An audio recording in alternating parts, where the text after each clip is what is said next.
441장 찬송입니다. 441장입니다.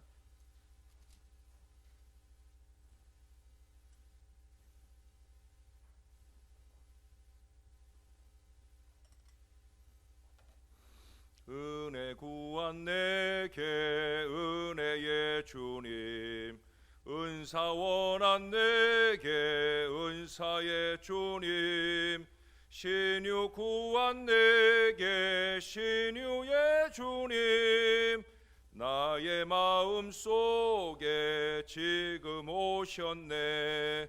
나의 생명 되는 내 주 예수님, 영원토록 모셔 내 기쁨 넘치네. 말씀 위에 서서 내 뜻 버리고 감정을 버리고 말씀에 서니 불완전한 믿음 완전해지고 내가 이제부터 주만 붙드네. 나의 생명 되는 내 주 예수님, 영원토록 모셔 내 기쁨 넘치네. 나의 모든 욕심 던져버리고 내가 염려하며 계획해하던 거 믿고 기도하며 주께 맡기고 주의 뜻을 따라 살기 원하네. 나의 생명 되는 내 주 예수님, 영원토록 모셔 내 기쁨 넘치네.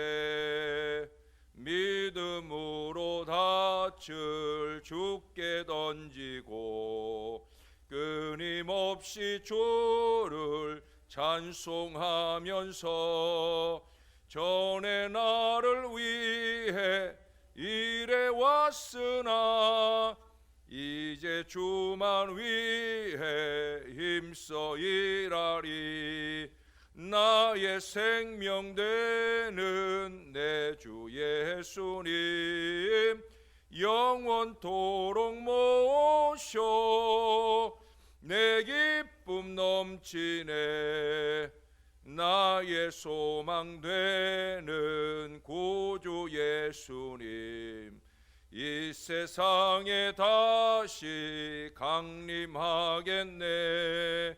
나의 등불 밝혀 손에 들고서 기쁨으로 주를 맞이하겠네. 나의 생명 되는 내 주 예수님, 영원토록 모셔 내 기쁨 넘치네. 아멘. 그 다음 찬송 한 장 더 합니다. 442장 찬송입니다. 저 장미꽃 위에 있을 아직 맺혀 있는 그때에 귀에 은은히 소리 들리니 좀 성분명하다.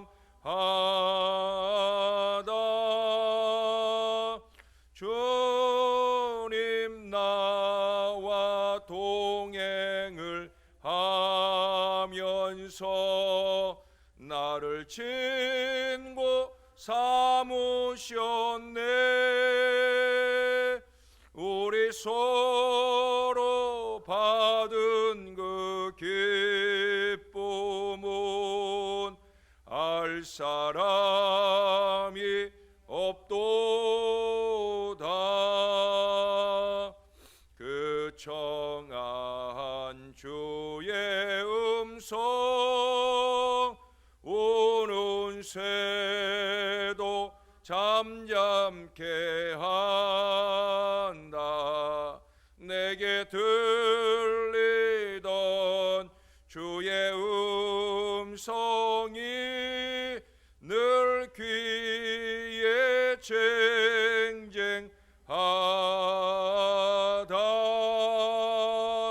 주가 나와 동행을 하면서 나를 친구 삼으셨네. 우리 서로 받은 그 기쁨은 알 사람이 없도다. 밤 깊도록 동산 안에 주와 함께 있으려 하나. 괴로운 세상에 할 일 많아서 날 가라 명하신다. 주님 나와 동행을 하면서 나를 친구 삼으셨네. 우리 서로 받은 그 기쁨은 알 사람이 없도다. 아멘. 기도하겠습니다. 좋으신 아버지, 코로나19로 인한 어려움은 날마다 더해갑니다. 또다시 어려운 상황으로 가지 않을까 염려하고 걱정함이 우리에게 있습니다. 그러나 그보다 더 먼저 우리가 주님 전에서 믿음의 기도를 쉬지 않을 주의 백성들이 되게 도와 주시옵소서. 은혜 구하는 우리에게 은혜 주실 하나님, 신유를 구할 우리에게 신유를 더해 주시는 하나님, 이 시간에도 주님의 손길이 필요한 사랑하는 주의 자녀들이 있습니다. 주님 꼭 만져주시고 능력 있는 신유의 역사가 힘있게 나타나도록 은혜를 베풀어 주옵소서. 우리는 잠잠히 주를 바라볼 뿐이오니 주님의 위로와 긍휼과 크신 능력의 역사가 우리에게 임할 수 있도록 도와주시옵소서. 오늘도 우리 김금옥 권사님 감사함으로 하나님께 영광을 올려드립니다. 그 마음의 순전한 믿음을 보시고 소원하는 모든 기도마다 특별히 구원하기를 원하는 가족들의 영혼을 주님의 손안에 붙드시는 하늘의 큰 은혜가 임하도록 도와주시옵소서. 주님이 함께 해주심을 감사합니다. 예수님 이름으로 기도합니다. 아멘. 어제에 이어서 우리 예레미야 28장 오늘 12절부터죠. 12절부터 마지막 18절까지인가 17절까지 오늘 말씀으로 함께 은혜를 받겠습니다. 예레미야 28장 12절부터의 말씀입니다. 선지자 하나냐가 선지자 예레미야의 목에서 멍에를 꺾어버린 후에 여호와의 말씀이 예레미야에게 임하니라.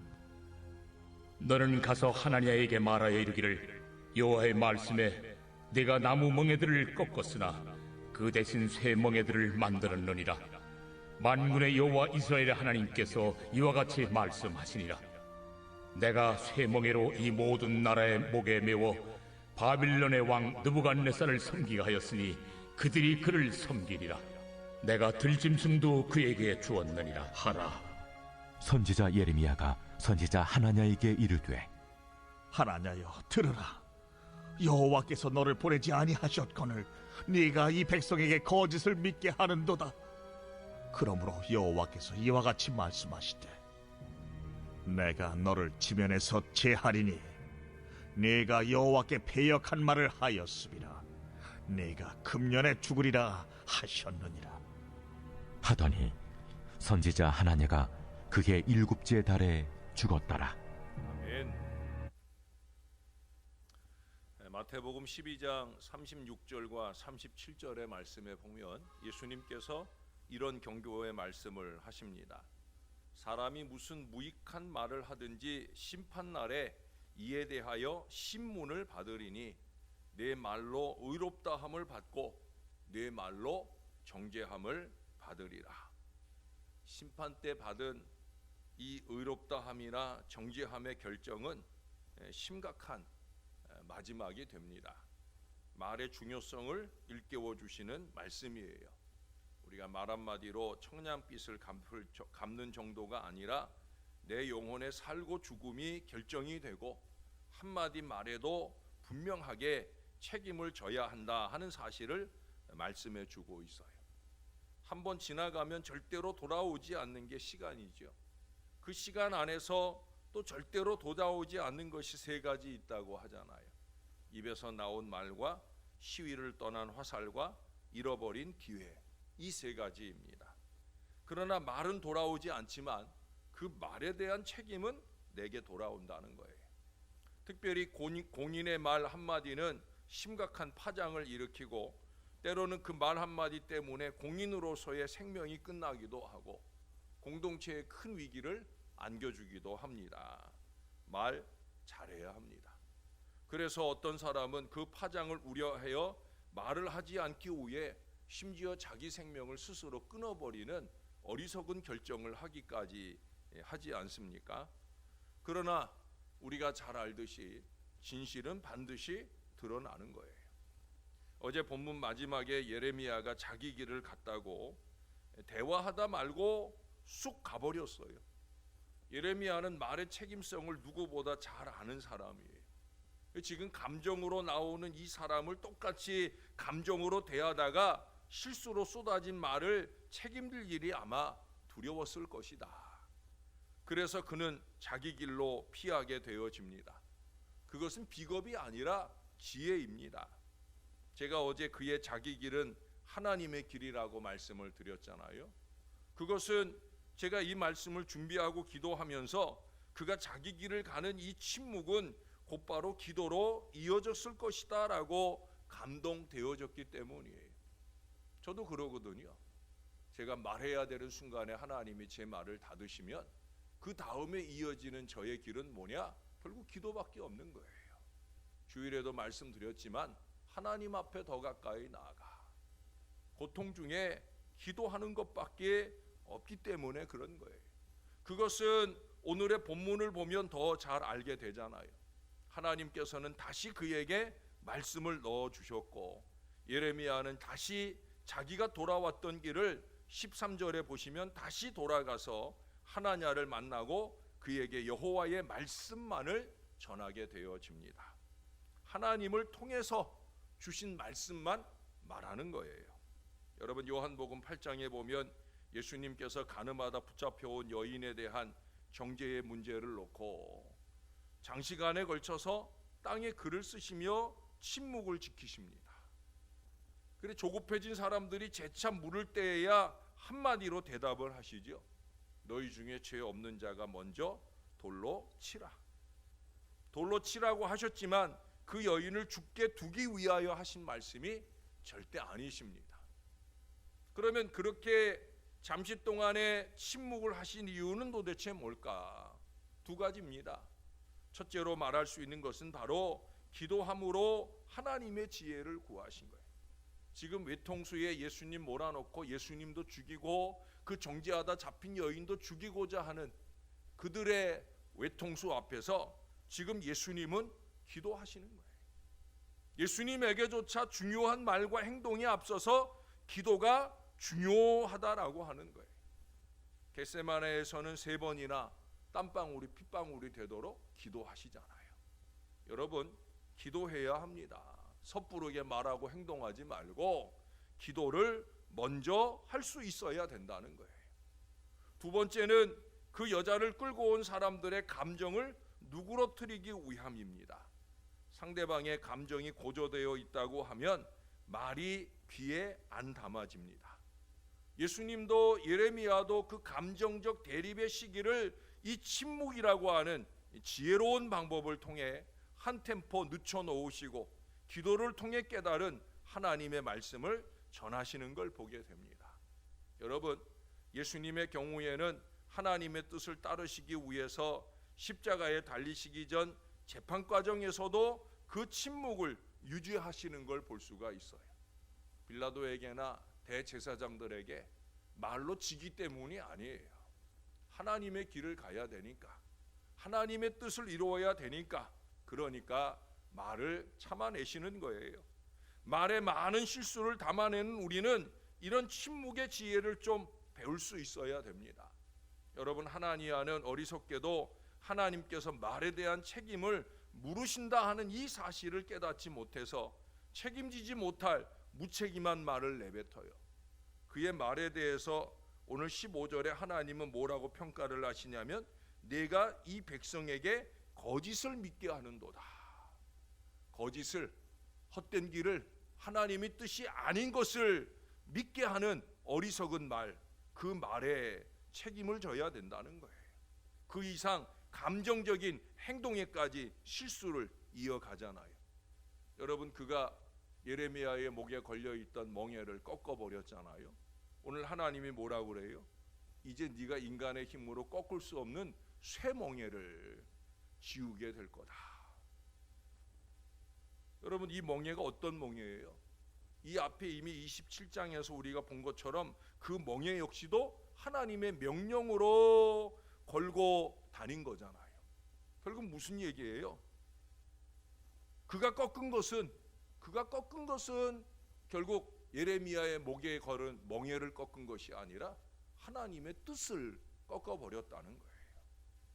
네가 꺾는다고 꺾어지는 내 뜻이 아니다. 하나님이 경고하시려고 그에게 쇠멍에를 메워주셨다라고 말씀하고 있어요. 그 쇠멍에의 결국이 뭡니까? 결국 그의 죽음이에요. 그가 감정적으로 쏟아내는 말과 행동이 할 때는 후련하고 쉬운데 책임을 져야 하는 자리에 이르면 유구무원의 고통 속에 들어가게 되는 거예요. 하나님은 그의 무책임한 말과 행동에 대해서 책임을 물으십니다. 그는 자신이 예언한 그 결과를 보지 못하고 그는 그랬잖아요.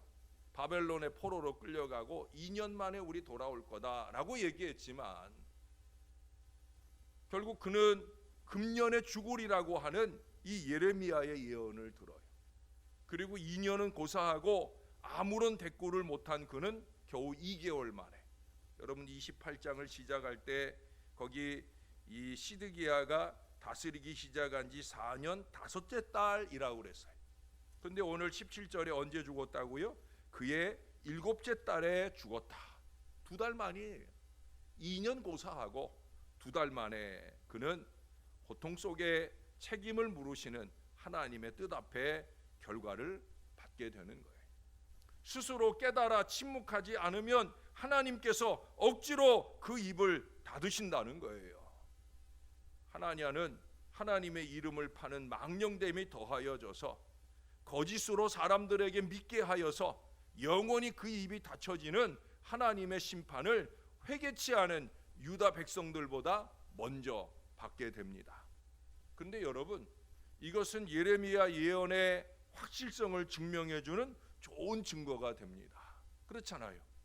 그는 예레미야의 하나님 말씀을 부정하려다가 오히려 예레미야의 말씀을 증명해주는 도구가 되는 그런 모습을 오늘 보여줍니다. 이게 하나님께서 일하시는 방법입니다.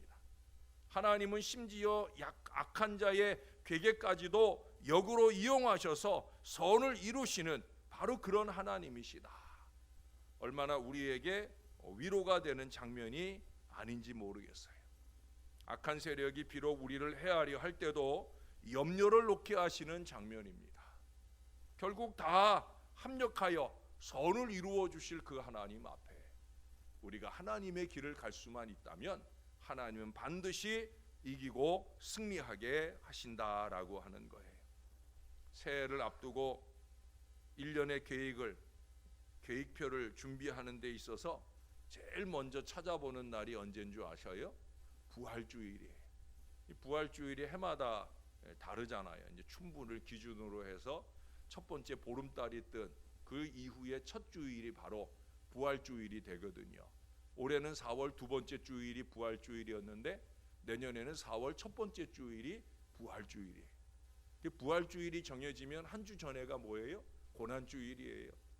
그 5주 전에 그 전 수요일이 뭐예요? 제의 수요일이에요. 이것이 기준이 되기 때문에 부활주일을 중요하게 찾기 시작하는 것부터 내년에 일정표가 준비가 되어집니다. 그런데 여러분, 우리의 인생 역시도 주님의 부활이 중요하잖아요. 저와 여러분들의 구원이 어떻게 완성이 됩니까? 예수님의 부활을 통해. 근데 이 부활의 영광이라고 하는 것은 그냥 이루어진 게 아니잖아요. 침묵으로 고난 당하신 우리 예수님, 그보다 더 먼저 자기 아들의 그 모든 고난을 아무런 말과 행동도 표현하지 않으신 우리 하나님의 침묵의 합작품이 된 것을 우리는 잘 알아요. 이 놀라운 침묵의 결실로 결국 온 인류의 구원이라고 하는 이 큰 결실의 역사가 거두어지게 되었다는 거예요. 사랑하는 여러분, 쓸데없는 말 자꾸 쏟아놓지 말고 침묵하면서 기도하면서 하나님의 뜻을 볼 줄 아는 건강한 지혜의 사람이 되어야 합니다. 글 하나를 좀 소개하고 오늘 말씀을 마무리하려 합니다. 이 글을 쓰신 분은 세 아들을 한 번에 잃고 그들의 장례를 마치고 나신 그런 분의 글입니다. 제목이 진정한 위로라는 짤막한 글이에요. 난 슬픔에 잠겨 있었다.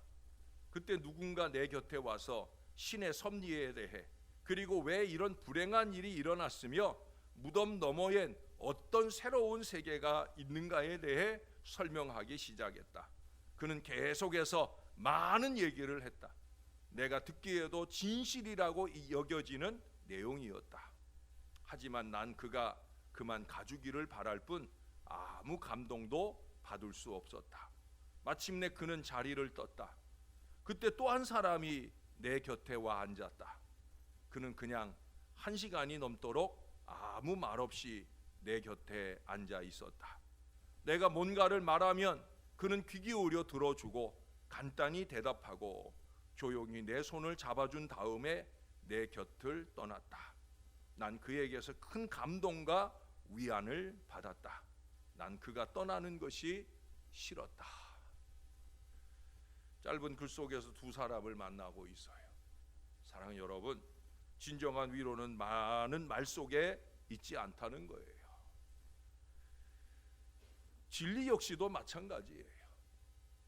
책임지지 못할 1만 마디 말보다 책임감 있는 침묵의 행동으로 하나님께도 영광이 되고 다른 사람에게는 기쁨과 위로를 더하는 이 지혜의 사람이 되어야 합니다. 저와 여러분들이 더 깊은 기도 속에서, 말씀에 의지하는 신앙 속에서, 우리가 아까도 부른 찬송가 441장의 2절과 3절의 가사를 나중에 꼭 한번 다시 보셔요. 그 가사의 내용대로 우리는 그렇게 우리에게 임하는 주님의 은혜로만 거룩한 중에 살아가는 하나님의 사람들이 다 되실 수 있기를 우리의 구주가 되시는 예수님의 이름으로 간절히 축원합니다. 기도하겠습니다. 하나님 아버지, 오늘도 우리에게 말씀해 주시니 감사합니다. 하나님의 말씀이 선포되는 동안에는 우리는 아무 말도 하지 않습니다. 그저 우리가 할 수 있는 말 한마디는 아멘밖에 없습니다. 하나님, 언제나 그렇게 주님이 말씀하실 때 귀 기울여 침묵 가운데 들으며 아멘의 고백을 놓치지 않게 도와 주시옵소서. 주님이 말씀하시고 하나님의 뜻을 행하시려고 할 때 우리가 좀 그렇게 입 다물고 아버지의 뜻을 볼 수 있는 거룩한 지혜의 사람이 되게 하여 주시옵소서.